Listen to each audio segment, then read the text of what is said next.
الله ربي والإسلام ديني ومحمدا رسول الله.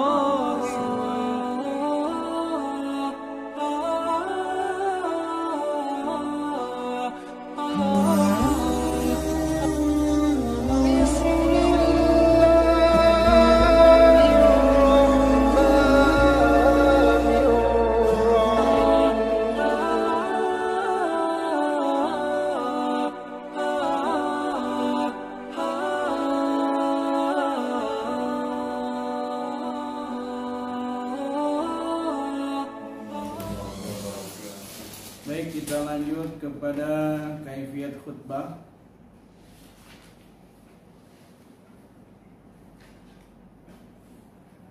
Beberapa hadis di sini seperti yang termaktub dalam buku di halaman 75 tentang memberi salam, sebagaimana hadis Nabi sallallahu alaihi wasallam, Jabir an Nabi sallallahu alaihi wasallam kana idza sa'ada al-mimbar sallam. Ketika naik mimbar, Nabi mengucapkan salam. Termasuk ada khutbah yang tidak duduk, apa itu? Nah, khutbah salat gerhana kemarin ya, tetap pakai salam. Assalamualaikum, cuma nggak duduk. Lanjutkan dengan hamdalah. Khutbah Id juga ya. Tapi bukannya duduk saya. Mana? Ada khutbah Id. Duduk ngapain? 2 kali tadi. Khutbahnya 2 kali. Itu nggak ada azan. Iya. Jadi setelah salam langsung hamdalah. Oh iya. Setelah salam langsung hamdalah. Lain khutbahnya sekali. Kalau khutbah Jumat salam, azan, hamdalah, diselingi dulu. Kalau khutbah Id ada yang pakai sekali ya? 2 kali. Umumnya 2 kali. Tapi ada juga yang pakai sekali tuh. Teman-teman kita di Muhammadiyah pakainya sekali. Khutbah Id pakai sekali. Duduk mendengarkan azan. Cuma saya masih belum ketemu dalil boleh nggak khatib minum, karena beberapa masjid itu menyediakan air di mimbar. Itu mah untuk darurat kali Ustaz. Jadi kalau keselak orang. Ya karena kaifiatnya itu 2 rakaat salat zuhur yang ditinggalkan itu diganti dengan khutbah. Jadi kaifiatnya hampir sama. Jadi ya nggak boleh minum kan dalam salat. Itu kaifiatnya. Duduk itu artinya apa kan? kaifiat itu tata cara. Oh, bahasa Arab. Bahasa Arab.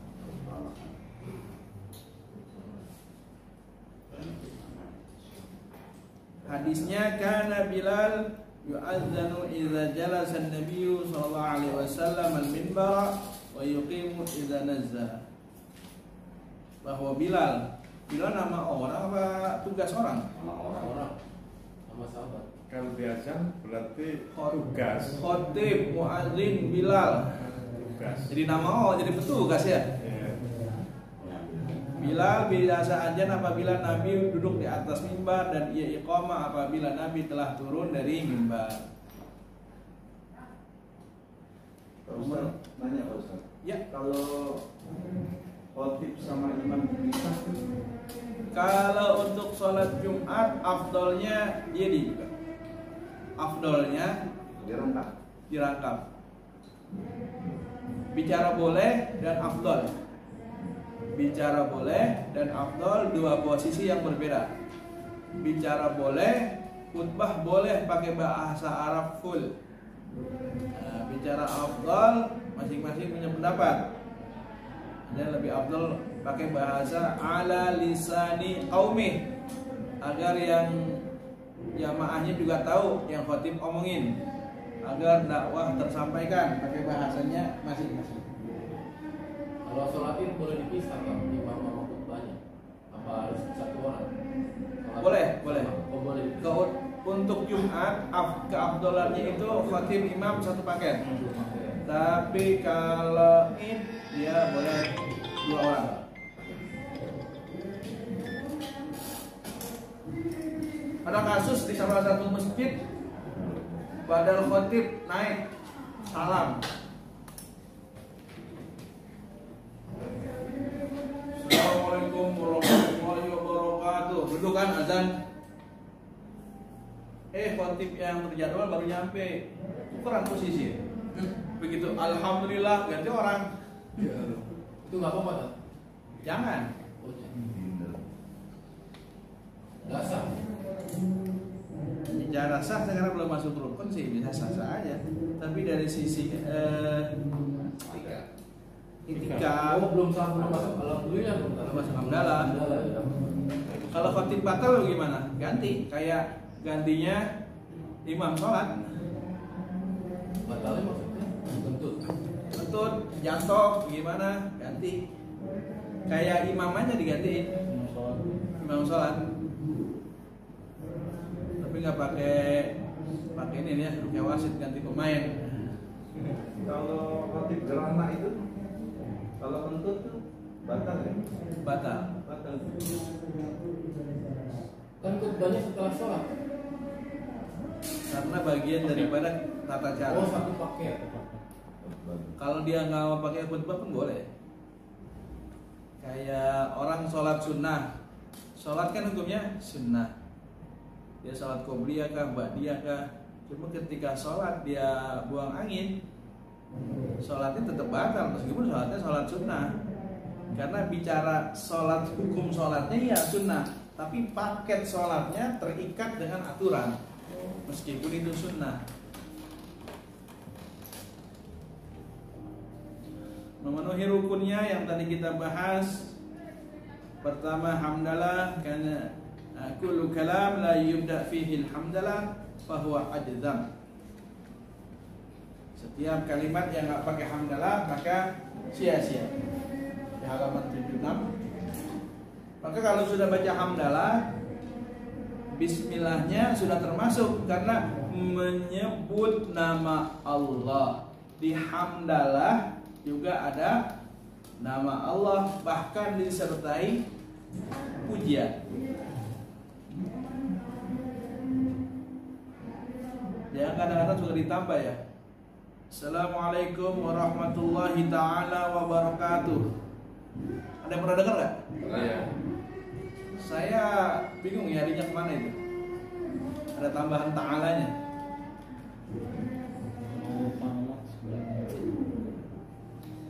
Baik. Al-khutbah allati laysa fiha syahadah kaliyadil jazma. Yang kedua, syahadat. Syahadat ini dalam mazhab Syafi'i tidak menjadi rukun. Tetapi dalam hadis ini dianjurkan untuk baca syahadat dan Nabi senantiasa membaca syahadat. Maka dalam sabdanya, khutbah yang dalamnya tidak berisikan syahadat seperti orang yang punya penyakit kusta. Ada yang buntung. Seumpama dia tidak baca, boleh, artinya sah, tapi kesempurnaannya hilang. Selanjutnya kan Rasulullah SAW ya khatubu qa'iman. Nabi khutbahnya berdiri. Wa yajlusu bainal khutbatain. Duduk antara dua khutbah. Wa yaqra'u ayati wa yudzakkar nas. Baca ayat. Jadi ada ayat yang dibaca. Ada ayat. Makanya kadang sering dibaca ya ayyuhalladzina amanu taqullah, itu kan. Mau diganti pakai ayat lain boleh. Cuma ayatnya yang telah memiliki makna yang lebih luas. Alif lam mim, satu ayat bukan? Nah, tapi belum memiliki makna yang luas. Al-Qari'ah, satu ayat. Mal-Qari'ah, itu masih ada penjabaran selanjutnya, jangan dipotong di situ. Fawailul lil musallin, celakalah orang-orang yang sholat. Ayatnya bener nggak? Benar. Motongnya yang salah. Satu ayat, teman. Sampaikan walau satu ayat. Allah berfirman, fawailul lil musallin. Celakalah orang-orang yang sholat. Ngapain pada sholat? Sholat aja celaka. Ayatnya satu ayat. Cara penyampaiannya, maka penyampaiannya itu satu ayat yang sempurna atau yang memiliki makna yang sudah luas.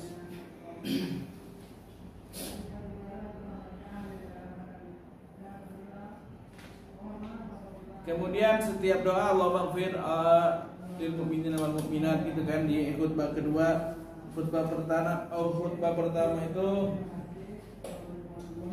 astagfirullah li wa lakum gitu kan, dimohon ampun. Etikanya dalam menyampaikan khutbah, Rasulullah SAW mencontohkan kita khutbah dengan waktu singkat, materi padat, serta didukung oleh suara yang lantang. Singkat, padat, suara lantang. 15 menit itu udah 2 khutbah. Jadi kalau satu khutbah pertama 12 menitan gitu. Tapi ada anjurannya lagi, antara khutbah dan sholat, panjangan mana afdalnya? Salat. Afdalnya panjangan sholat. Bicara afdal panjangan sholat. Innahu kana la yutilu mau'izah yaumal jum'ah. Innama hiya kalimatu yasirat. Rasul nggak manjangin khutbah. Khutbah itu kalimat-kalimat yang singkat, kalimat-kalimat yang pendek, agar memiliki pesan. Karena Rasulullah SAW ina khataba ihmarat aina. Nabi kalau lagi khutbah ihmarat aina, seolah-olah ini matanya memerah. Wa ala sautah, kalimatnya tinggi, suaranya tinggi, lantang. Wastada ghadabah, seakan-akan sedang marah, seakan-akan sedang marah. Maknanya apa kalau kita ngomong biasa, ngomong khutbah, nada dibedain. Namanya orang ngasih komando. Hatta ka'annahu munziru jaish yaqulu sabbahakum wa massakum. Seolah-olah seperti komandan perang yang memperingatkan agar anak buah selalu berlaku waspada pagi dan petang. Itu wasiat luar biasa. Penyampaian takwa, ingat akhirat, ingat mati, bakalan mati kita. Itu penekanan. Harta diubur-ubur, belum tentu kaya, udah kaya juga belum tentu bisa nikmati ini semua. Mau mati, kalau mati menjadi apa? Ya belum mati udah sengsara, itu kan ngasih penekanan. Terlalu lembut jangan. Mari kita ambil yang baik, buang yang buruk. Datang bawa sendal yang buruk, pulang bawa sendal yang bagus. Nah, yang semangat. Manfaatnya kalau semangat juga yang denger gak ngantuk. Kalau yang nyampein khutbah lemes, jamaahnya juga yang kencang aja masih ada yang tidur, pules lagi ya. Itu kaifiatnya. Boleh menggunakan tongkat. Al-Hakim Hazan kala syahidna al-jum'ata ma'a Nabi sallallahu alaihi wasallam faqama mutawakkilan ala asan aw qais.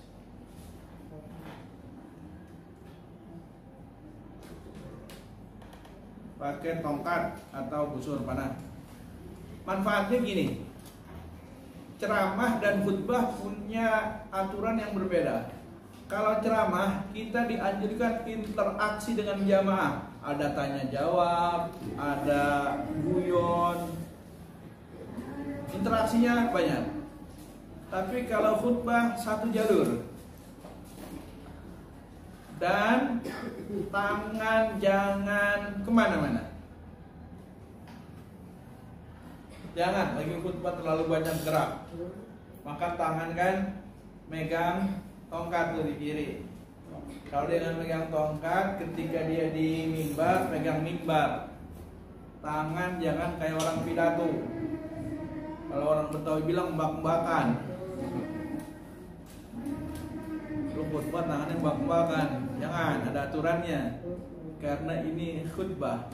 Beberapa kiai senior pun dalam khutbah beliau sangat menjaga. Bahkan banyak yang masih pakai teks sekelas kiai besar, karena menganggap khutbah ini bagian daripada ibadah dan sakral. Ibadah dan sakral. Tidak boleh ada unsur sindir menyindir, apalagi sampai nyebut nama. Jangan. Kalau mau bicara arahan itu sifatnya umum.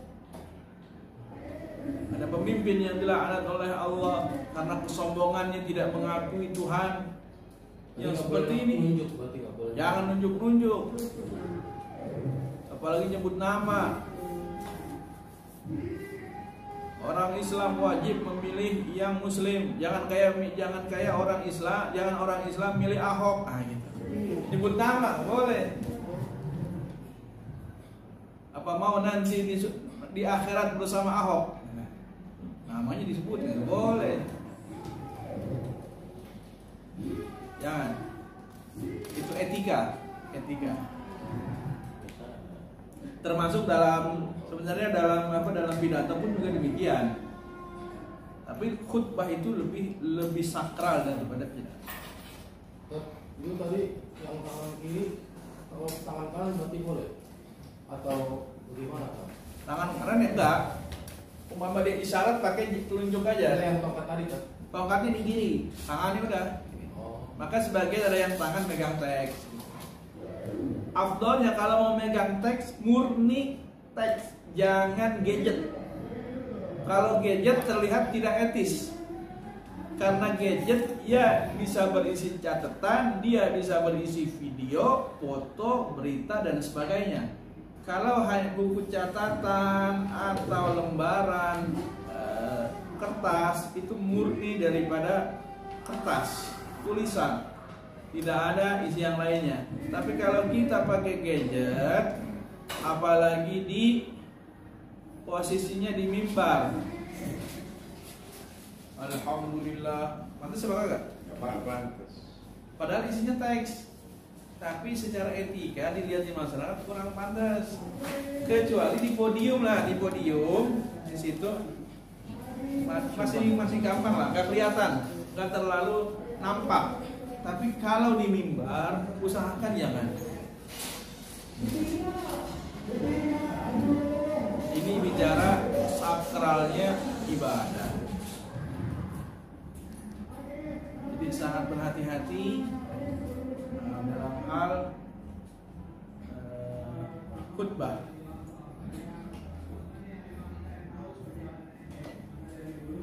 Bicara lebih aman tadi itu ya.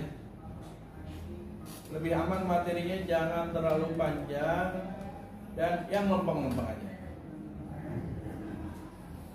Kalau kita mau mengarahkan umat kayak dulu kasus apa ya? Ya Ahok lagi ya. Banyak khotib bicara tentang munafik, berteman dengan orang kafir dan sebagainya. Ya boleh-boleh saja, itu bermanfaat untuk menggerakkan umat, tapi jangan nyebut merek. Jangan nyebut nama. Tidak etis.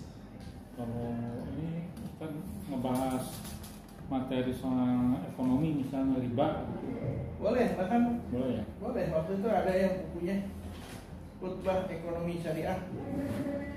Boleh, masih boleh. Ini mengecam sistem riba. Boleh. Ini ada salah satu buku ini khutbah bisnis dan keuangan syariah. Boleh dibaca, bahkan dulu disusun agar umat tercerahkan tentang bisnis-bisnis yang sesuai dengan jalur syariah. Jangan juga menjadi berlebihan. ada yang berlebihan. Sekarang kita berada di sistem riba. Kita mau bayar tol saja pakai riba. Pakai apa tuh? Etol. Etol riba apa enggak? Masukin duitnya dulu kan? Masukin duitnya dulu. Ada unsur ribanya nggak? Nggak tahu. Ini ada yang sembarangan ngomong mau unsurnya riba. Itu Nggak ada hubungannya tuh. mengharapkan imbalan. Nah itu kan ada juga yang overdosis gitu. Hanya bantu doang. Nah, terus ada lagi macam-macam yang terlalu sempit, khawatir bikin umat resah juga. Bikin umat resah. Siapa yang ada ayat di surah Al-Maidah, man lam yahkum bima anzalallah faulaika humul zalimun. Nah, faulaika humul kafirun. Siapa orang yang tak berhukum dengan hukum Allah, maka dia termasuk orang kafir. Kalau kita merujuk hukum di Indonesia yang tidak sesuai dengan Al-Quran, kalau kita mengikutinya, maka kita termasuk orang-orang yang kafir yang dilaknat oleh Allah Subhanahu wa Ta'ala. Ayatnya benar, ayatnya benar, tapi cara penyampaiannya, faulaika humul kafirun zalimun, itu ada macam-macamnya, fasikun. Jadi jangan langsung kayak tadi ya, fawailul lil musallin, celaka orang-orang yang sholat. Ya, penyampaiannya tepat. Gunanya teks ya seperti itu supaya nggak keluar jalur. Ya. Tapi kembali penekanan untuk para peserta kursus, penekanannya itu di muqaddimah. Karena muqaddimah telah mencakup rukun yang ada, dari hamdalah, dari salawat, dari wasiat, dari ayat, itu sudah termaktub dalam muqaddimah. Kalau muqaddimahnya sudah lancar, sudah bagus, maka kesananya tinggal nambahin materi. Materinya bisa dari cerita, materinya bisa dari hadis, dari ayat dan sebagainya. Nah, maka muqaddimah dibakukan. Maunya yang model apa? Kan muqaddimah banyak. Untuk pemula, muqaddimahnya satu aja, agar nggak bingung. Kalau dia udah bingung, repot urusan. Alhamdulillah, dia lupa. Alhamdulillahilladzi ahyana ba'dama amatana wa ilaihi nusyur. Dia bangun tidur.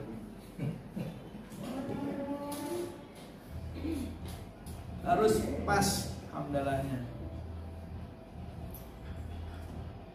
Atau kadang keenakan di hamdalah lupa sholawat. Kalau sholawat kelewat, ya dia harus dilengkapi lagi. Sebelum atau ada yang kelewat, dibalik lagi ke hamdalah lagi. Hamdalah singkat, alhamdulillah wassalatu wassalamu ala rasulillah. Jadi seperti itu. Rukun itu meskipun umpama wasiat takwa lupa nih gitu. Tertib, afdalnya tertib. Wasiat takwa dia lupa, dia boleh naruh di akhir khutbah. Contoh begini, dia lupa wasiat takwa, tahu dia baca materi. Pas mau nutup khutbah, ayyuhal hadirun usikum wa nafsi bitaqwallah. Bismillahirrahmanirrahim. Qul huwallahu ahad, Allahus samad. Lam yalid wa lam yulad wa lam yakul lahu kufuwan ahad. Barakallahu li wa lakum fil Qur'anil azim. Masih boleh? Masih boleh. Siap, kemudian baca ayat. Iya. Baca ayat baru doa. Doa yang barakallah itu kan. Di masyarakat Betawi yang pernah saya dengar ya, kadang mereka naruh ayat itu di terakhir. Kadang mereka naruh ayat di terakhir, meskipun ayatnya tidak sesuai dengan materi. Kadang mereka baca tadi itu wal asri, kadang mereka baca al-ikhlas, tujuannya untuk menyempurnakan khutbah. Karena tadi khutbah itu sesuatu yang sakral. Baik, silakan. Ada pertanyaan lagi? Itu kan yang bacaan imam baca habis khutbah itu, kalau di sini kan ada al-jumu'ah, al-munafiqun sama Isma sama al-Ataka. Kalau surat kepenek kulku, Anas, Al-Falaq itu apakah boleh atau tidak boleh? Boleh. Oh boleh. Boleh. Imam Masjidil Haram tuh pernah baca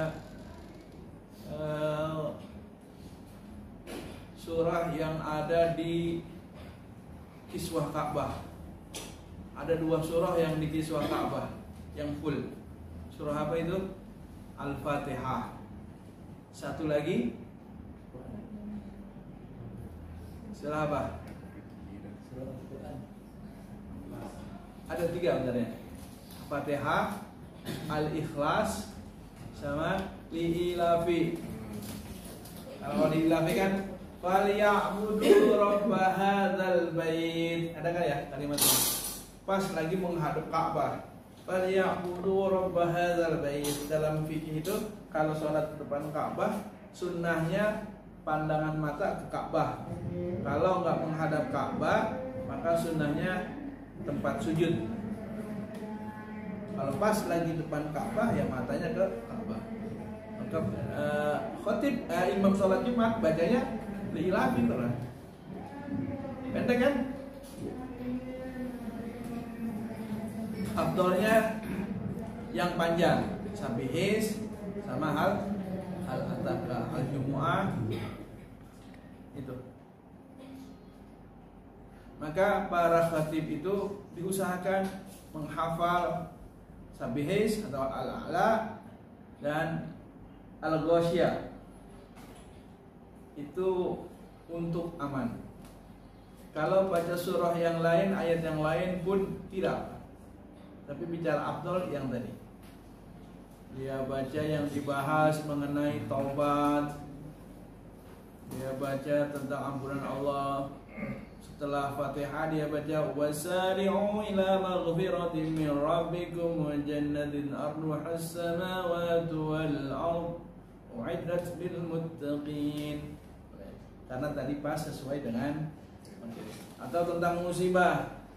Bicara tentang wala nabluwannakum bi syai'in minal khawfi wal ju'i wa naqsin minal amwali wal anfusi wal thamarat wa basyiril sabirin alladzina idza asabathum musibah qalu inna lillahi wa inna ilaihi raji'un.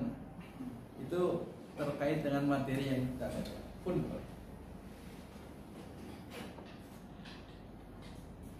Kali untuk kita yang jarang-jarang khutbah, jarang-jarang ngimami atau cadangan, maka persiapkan materi cadangan yang kalau diminta dadakan bisa, pun ayat yang dibaca pun ayat yang sudah sering dibaca. Utamanya tadi hafalin Al-A'la dan Al-Ghasyiyah. Insyaallah sananya lancar. Wallahu a'lam bishawab. Silakan yang ingin merajut silaturahim dengan Ustaz Ahmad Yani, lanjut lagi di sana, enggak apa-apa. Saya tutup dengan pembacaan doa kafarat ya. Untuk surat Al-Fajr itu bisa nggak dipakai di momen misalnya siang gitu? Baca walaili siang tengah hari masih boleh, Pak. Jadi Quran itu memang Nah gitu. Al-Fajr. boleh, masih boleh. Masih boleh. Baca wadduha enggak harus. Baca wadduha tengah malam masih boleh. Wasyamsi wadduhaha masih boleh. Ya, Jadi intinya bukan pas waktu saja. Masih. Ya. Kita tutup doa kafaratul majelis.